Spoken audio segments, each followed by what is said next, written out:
shooting investigation turns into a police chase in Orlando. Thanks so much for joining us. I'm Marlisa Goldsmith. And I'm John Brown. Officers say 3 people are now in the hospital with gunshot wounds. This all started when one person was shot at the Jernigan Gardens Apartments on Mercy Drive. Officers then chased a car that sped away from that scene. That chase ended near the intersection of Old Winter Garden Road and Duncan Place.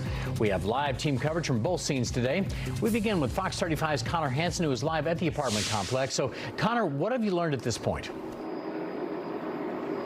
Well, John, what we know right now so far, 3 people have been shot and taken to the hospital. And I just talked to someone who lives here who told me he thinks this all started with a fight right here at the apartment complex. And I'll give you a quick look at the crime scene here behind me. You can see where that whole area is taped off, sort of in the courtyard between a few of the buildings.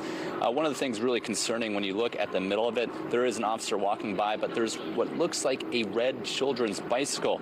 And people who live here tell me just on the other side of there, that's a playground. So what we're hearing right now from residents is this is where some sort of fight broke out, and that's when shooting started. It's unclear who was shooting who, but at one point, a neighbor tells me he saw someone shoot from a car before it sped off.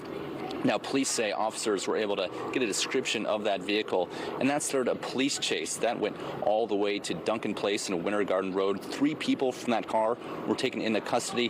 One of those people in the car had a gunshot wound. One person here at the apartment complex had a gunshot wound, and another person had been dropped off at the hospital separately. We're hearing they all are in critical condition.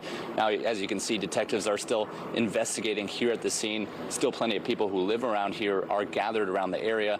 It seems a little bit tense. Some people yelling back and forth at each other, but we'll continue to gather as many details as we can and hopefully talk to a few more people who saw this all go down.